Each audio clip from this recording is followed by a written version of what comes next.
I've just logged into MBC Online with an account, Steve B. Teacher, that is a teacher of a particular course in MBC Online. You'll notice right here, there's no picture for this teacher, and there are two things I want to do. One is set up the profile for this user, and second, set up a course. I come up here to My Profile Settings. I don't need to change the password now, but this is where you would do it if you needed to. And I'm going to edit the profile. At the top, name. I can fix my email address here if need be. If you're using discussion forums, there are three settings that you want to get right. One is email digest type.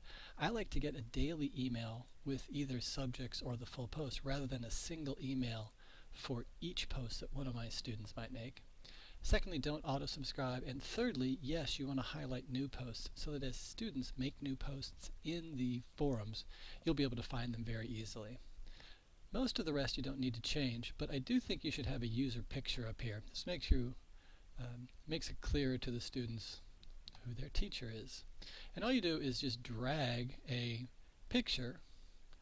I've got one here, a Steve Brimmer thumbnail picture. Just drag it and drop it right in. There's my picture. And I come down to update the profile. If I go back to the home page there, I now have the picture of me in the course. I'm sorry, in MBC Online, and it'll show up wherever students see me. Now, this is my list of courses, and you can see there are many of them. Too many for me to find the one that I want to find easily. You can use this little person symbol up here in the black awesome bar. This person symbol, come down to My Courses and slide over. If I only want to see the Spring 2015 courses, here they are. I could just click on this one. The particular course I'll be working on is right here. Here I am in a typical MBC Online course. Content in the middle, there are blocks on the left and the right, calendar, activities, people, etc. Across the top is the black awesome bar, and beneath that is the breadcrumb trail. I've gone from MBC Online down to my home, down to my courses, into this particular course. And what I want to do is get the setup right for this particular course. Come up to Course Administration and choose Edit Settings.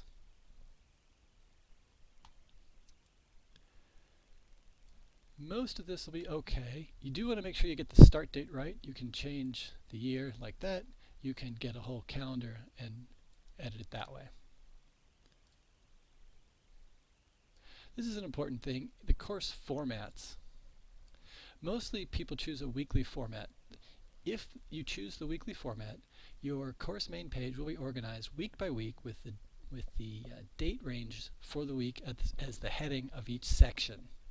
You can also choose a topics format or even a collapsed topics format.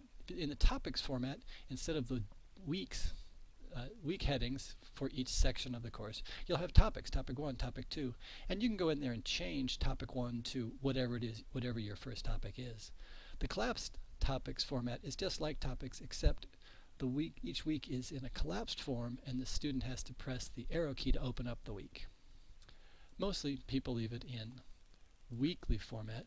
One nice advantage of weekly format is that the system, MBC Online, will automatically highlight the current week and make it easier for students to get to and find the current week.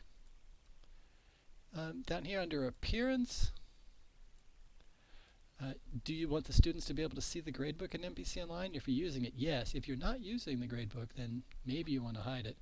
Activity reports, the students will be able to see their log file, see when they were in the course and see the things that they've clicked on. Typically you don't change this. 50 megabytes is the maximum file size of any file you can put on MBC Online. The only time you might have something bigger is if you're using a video, and really you should not be putting videos directly into MBC Online. You should put videos on a repository like the Chancellor's 3C Media Solutions or YouTube, and then link to it. So we don't want big video files inside the course. Enable completion tracking, that should be set to yes. I'll talk about that later. And then save changes.